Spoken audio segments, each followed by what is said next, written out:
My people were biologically determined for one purpose alone, to sense the coming of damn fine podcasts. I sense it coming now.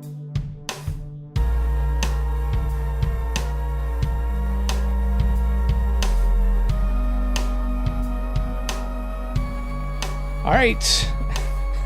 Hello, and welcome to another Discovery Home Companion podcast that is probably dropping very soon after the last one you heard. In season 1 of Discovery, we were doing them like the day after the episode dropped. Just can't be bothered with that now. But anyway. Also, this isn't a real season. These are short treks. Right. Short treks. We're all laid back here and just, having a good time with our Star Trek and, just taking it easy. I mean, clearly, you can tell from all the other episodes, we're having a great time. I love it. I'm really enjoying it. No. My name is Wade Bowen, as you might know, and with me tonight, or this afternoon, or whenever you're listening to this thing, is my brother, Lane Bowen. Yep. Yeah, that's me. Okay. Yep. And before we started with Star Trek Discovery Season 1, we did some predictions. Right now, I'm just curious if you have any dread thoughts or predictions or fears going forward. So at this point, see, I've already defended. Well, I'm still bitter. Can you tell? I'm still bitter about last season of Discovery when I defended that shit up until the end, right? And then every time I'm on, I seem to repeat myself. I defended that shit, and then at the last minute, they pulled it out from under me and showed me how stupid I was. It's like Lost all over again for me.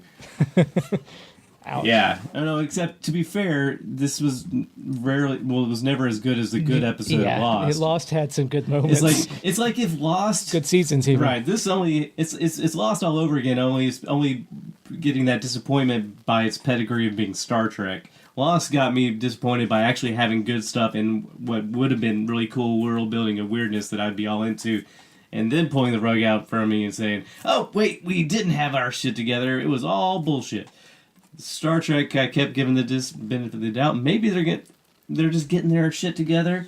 They'll get it. They'll figure out how they're doing things once they get comfortable doing this. Then they've got to have some overarching plot that actually to make something. Maybe everything won't pull together, but they'll pull something together with it. And at the last minute, like, nope, Psych. We were completely winging it the whole fucking way, and we came up with some shit out of our ass at the last minute that was terrible. Freaking terrible, and all the worst cliches of what you expected to happen happened.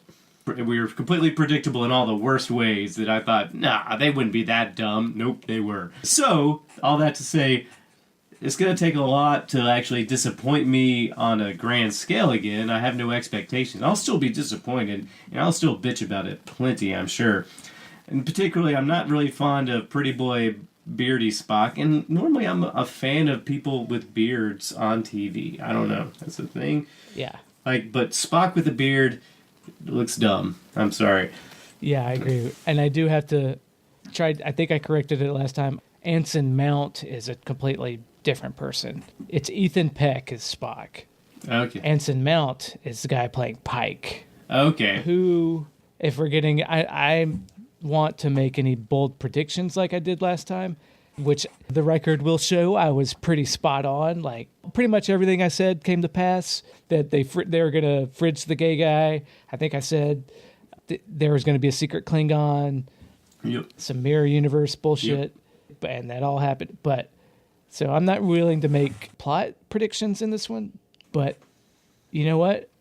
I think I'm going to predict that I think I might actually like Anson Mount as Pike. Okay. I've only seen quick trailer stuff, and I don't like the idea of having Captain Pike at all, but you know what? I think this guy's going to be just, from what I've seen, he's got to have the demeanor and to be a fun, believable. Yeah. Anson Mount as a good Star Trek captain is going to be a breath of fresh air. That's true. That'll be nice. And, Pike, okay. But if you're going to talk about rehashing a character, rehashing Pike versus Spock again. There's no question. I'll take Pike any day because we haven't had a long history of Pike to mess with. Right. There's not enough of a pedigree of like this person is Pike. Right. That you got to ruin it so much. But Spock, come on, man. Yeah. Leonard Nimoy hasn't been dead that long. Oh, we only had one guy who managed actually to pull it off better than I expected. To be fair, I gave a lot of shit when I first heard that the guy that from Heroes was going to be Zachary Spock. Quinto. Yeah. And you know what? He was fine as Spock, as long as it's in its own little universe. Whatever. Yeah, I'm surprisingly okay with him as Spock. But to do it again, I mean, Don't make me go through all this shit all over again. Because this guy, I don't think he's going to pull it off quite as well. That's my second prediction. Like, everything with Spock I'm going to fucking hate. Yeah. Because whereas I've seen, from the little infinitesimal bit that I've seen of Handsome Mouth, as I think of him, or Anson Mouth, or Anson Mount, he seems fine. I haven't seen much of Spock other than him beardy brooding, but I've seen Ethan Peck in that shitty Netflix Christmas movie, and he sucked.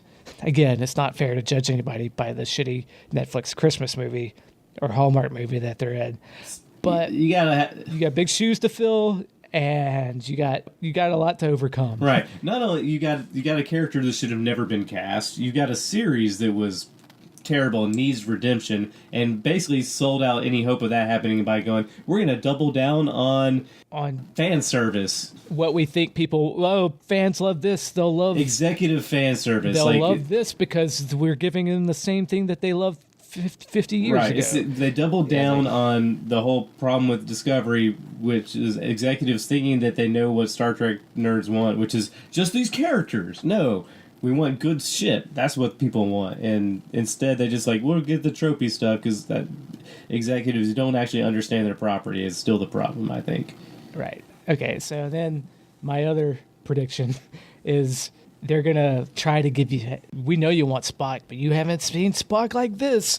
And they're like, see, we're giving them something different. It's like, but not like this, you motherfucker. Not like this. We're going to see sexy Spock. Oh, we've seen sexy Spock. I know, that's the thing. They're going to act like we haven't seen sexy Spock. Well, apparently, from what I've read, he's going to be emotional Spock. Yeah, it goes to my prediction of the emotional Spock stuff. We're going to see a lot of lame rehashing, and so basically they're going to show us a Spock that's different than we know, like you said, and they're going to justify it by saying he's going to have a character arc that's going to explain. And I think maybe I'm just quoting the talking points that they've already released. Yeah. We're going to see a character arc to explain how he became the Spock we know. That character arc is going to be lame, half-assed, and horribly executed, just like all the shit that they did in Discovery Season 1 that was predictably could have been a good character arc, but then was half-assed and botched. Like the whole, see Klingons and, Clint Fandango. Right.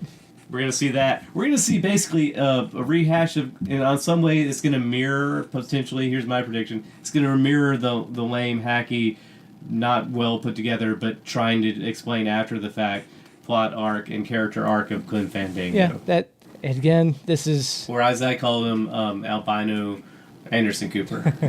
Right. So, yeah, because, the first few episodes are going to be probably... I'm wondering how the tone's going to shift when they fired the showrunners from season 1 after 3 or 4 episodes, because that happened. Oh, they fired the showrunners on season 2 from season 1? Yeah, they apparently. Oh, did you? I am so out of the loop because again, I stopped paying any attention after. Yeah, Gretchen Berg and Aaron Harberts were the showrunners. Oh, were those the writers that they got? They were Brian Fuller's people. Oh, so they fired all the people that in theory would know better. I'm not saying anybody. They were apparently they were abusive towards their writers' room and the production. Apparently, it was bad. Huh. There's a lot of screaming and also they got rid of Akiva Goldsman because he was a shithead too. Okay. But yet they're bringing Akiva, who because he's Alex's buddy, I guess, is also. And he's still an executive producer, and he's heavily involved with the Picard show. Okay, so Akiva Goldsman's not on Discovery anymore, but he is on Picard?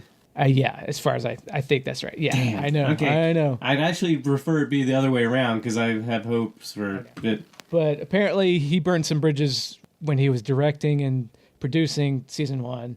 Okay. But That's promising, actually. But so like after 5 episodes maybe or less, they fired Bergen Harberts, and now Kurtzman is the showrunner. Oh.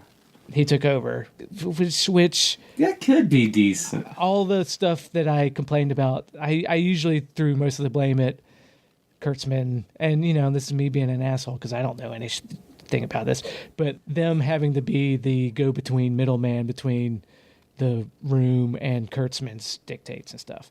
But you know what? Who knows? Yeah. Nobody. It's not, people keep that shit close to the chest because it's their job and that's what you got to do.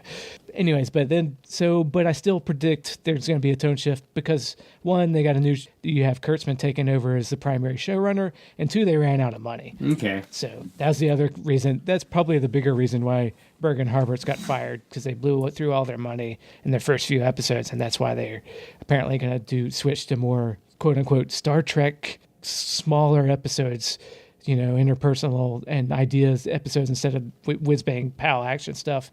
But it's because they ran out of money. So that'd be great if I had any faith in the writers. My fear is they're going to keep a lot of the writers who gave me the stuff I hated most about season 1 and try and do whiz bang smart stuff. Because when they try and do whiz bang smart stuff, we get a lot of that mirror universe bullshit. Yeah. Which is my fear. And then the thing is, mirror universe bullshit could be fun and actually interesting and good. I defended that stuff too a lot of the time.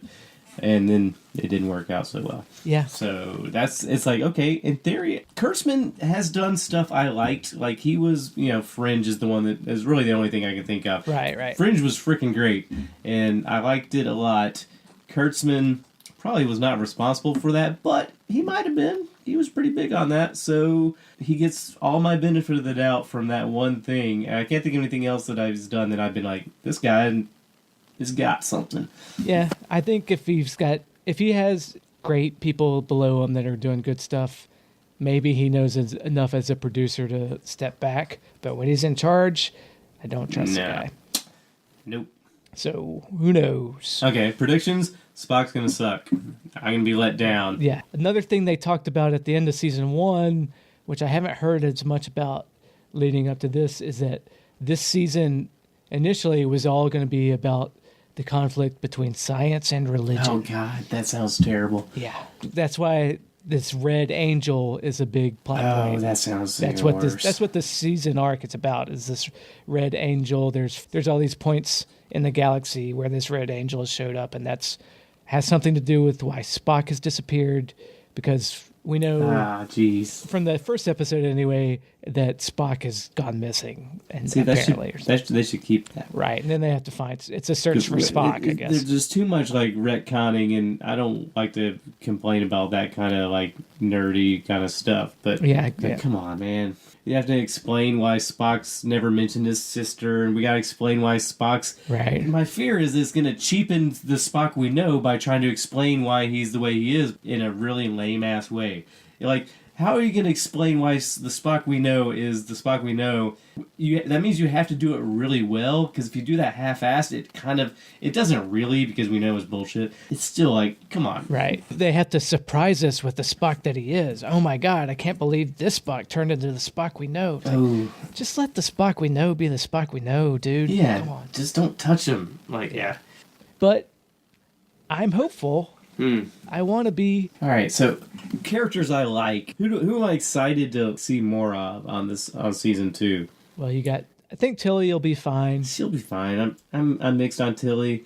Like, in theory, I don't mind her. The actress is fine. The character, you could do good stuff with, but I'm afraid they're gonna. My prediction is they're gonna make her too like jokey comedy relief. I mean, I like Tilly in the first season, but like that's fucking cool. Yeah, that kind of stuff. Kind of like face palm a little bit. Yeah, and then that short trek was Michael Burnham is fine, but like, she's not bad, but she's not great either. She's just fine, and she doesn't sell anything. But to be fair, I don't blame her. I think it's the scriptwriter's fault, because they're trying to make her Spock-ish, which means they make her boring because they don't know how to write it interesting. Yeah, I think I think it's a taste thing for me, because I don't want to. Sonequa Martin Green's great, but she's not great for me. There's something about her that. Well, I think it's not fair to her because to pull off Spock, you got to like Leonard Nimoy pulled off Spock. Yeah. But most actors can't do it. Well, that's what I'm saying. Like, It's I think it's just like I'm not talking about her performances. I'm talking like this is all my bullshit. She's great for everybody that thinks she's great, but she just seems like a real actress. Yeah, I can see that. I'm the asshole. I have a theater degree, so I'm a fucking dick about it. So like, just there's something about it that feels like she's a real actress. Just put it that way. Which goes to me like she doesn't have the personality to sell the emotionalist thing in an interesting way. That's what it comes down to for me. Yeah. And they keep kind of doubling down on her Vulcanness, and it's not her fault, but they didn't get an actress who can sell that particular character trait that they keep making the character trait for that Right. for that character. Yeah, and reviewers did get an advanced screening of episode 1 at least. Well, I don't know why I didn't get it. Like, hey, everybody. No, I'm just kidding. But hey, look, I've gotten press stuff before for doing a podcast. Thanks a lot, assholes. No, I get it. Anyways, but from everything I've read about the first episode, they really like try to sell. People like the first episode so far, and they're like, "Oh, and Handsome Mouth is refreshing as Pike." But the thing that I did notice, people said, "Yeah," but there's still some like little things. Like they try to telegraph like, oh my God, Michael Burnham, you're so awesome. And like by the characters telling us how awesome she is instead of showing us that she's awesome. Yeah. So I'm a little wary of that. Let's see, who else was interesting that I want to see more of? I like Saru. Saru. Okay, Saru. Give him conflict and things to overcome. And Yeah. I think Doug Jones I'm going to love it. Just give me good shit with that. That's the problem. Again, they don't know how to write to their characters. But yeah, Saru could go just do something interesting with them. Who else is there? Well, they're bringing back, what's his name, that got fridged. Oh, so okay. He's coming back. They're bringing him back? He's on the posters. Him and Anthony Rapp. So Anthony, actually, I liked his character too. I did too, like more than James and Hugh did anyway. Of the one that like actually has a potential arc to go somewhere that I actually am interested in, did they end all his spore weirdness? Well, that's up in the air. It felt like they did, and it was like, really? You're just going to say we're done? He had the most potential for being an arc and an interesting character thing that I wanted to see, not just because of his relationship stuff, although that actually was more interesting if they actually do something with it too than any of the other characters, because none of the other ones actually have any relationships that mean anything. Right. He was the only one, and then they, of course, fridged his boyfriend, so they got to fix that, I guess. Right. But they gave it a way for him to potentially fix that in a way that I would find interesting with all his weird spore brain stuff. Right. The problem is they're going to I don't trust them after season 1 to pull off something well with that. But it has the potential of being an actually really cool, and to me on a sci-fi nerdy level, and make his character interesting, and do something with an actual relationship that's interesting, and make him one of the best characters on the show. Right. And hopefully they don't just make him the bitchy guy. So, I mean, given what they did in season 1, where they're just like, oh yeah, by the way, we're done with the spore drive, you're done, you're just a ship now, and we know they're bringing his partner back. Okay, well, so we're closing down the spore project, you're not allowed to do it, but then he goes behind Starfleet's back and does spore shit to bring his boyfriend back, and that's how you do it. Well, yeah. So in broad strokes. Here's what I would like for that character. So every Star Trek series, you got your special man, you got your other characters with. He should be the equivalent. Like, okay, Geordi wasn't quite the special man, but he had his own weird thing. He was the blind guy with the weird. His character thing should be he's the weird guy with the weird spore stuff, and they should just make something weird with him. So that they can do that for like long term if they did it well. Make him not quite as human as he used to be. Sure. And you could do interesting stuff with that. You get a way for him to bring his boyfriend back, which honestly is the best way to do it, is give him some weird sci-fi shenanigans to do it. And then you can kind of band-aid over the fact that you fridged the guy. Right. I mean, they clearly are trying to make up for that. Cause right. Like Wilson Cruz.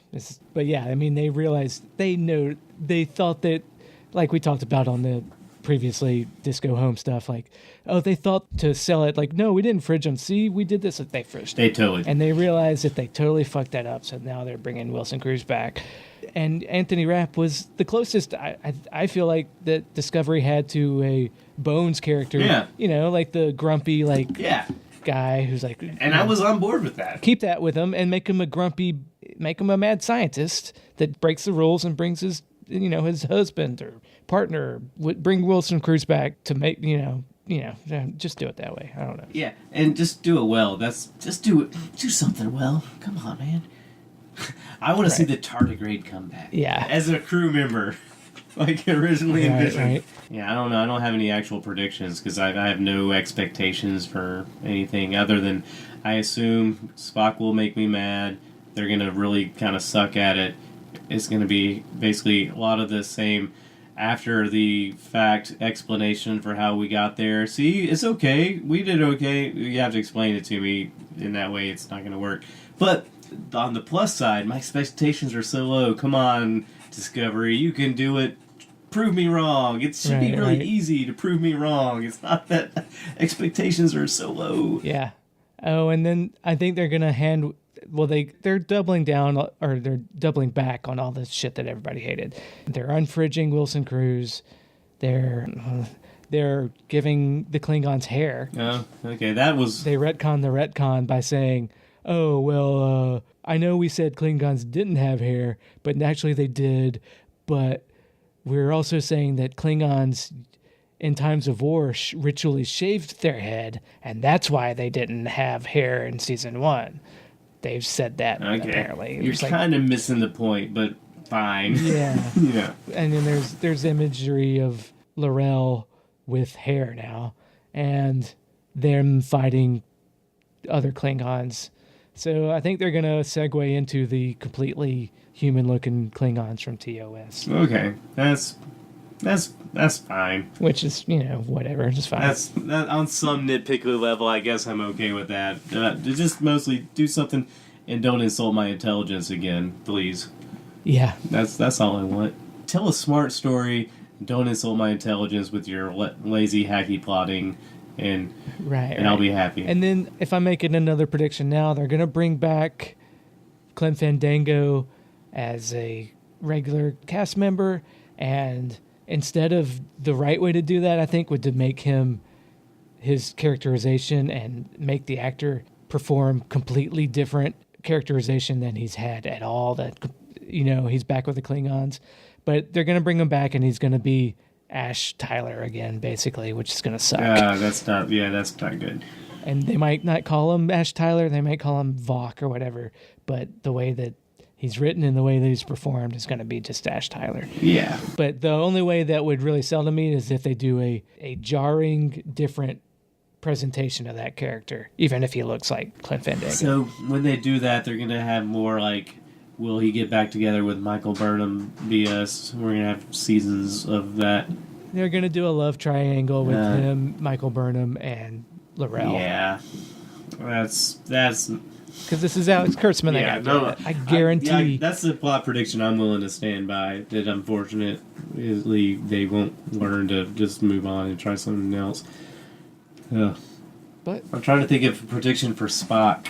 What do I think Spock is going to do that I can say he's going to have this happen? I think when they first meet him, he's going to be incoherent and out of control and attacking everything. We're going to have Spock fucking somebody. Oh. What do you think? What do you call it?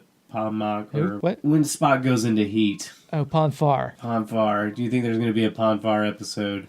Probably not. But we're going to see him fucking Probably somebody. Not, is like, this is how they show that we're not like we used to be, and Spock is emotional. Yeah. Yeah. I don't know, but you know what? My final prediction, which I want to be right. I want it to be right so bad. I think. And this is all glitter and fairies on my part.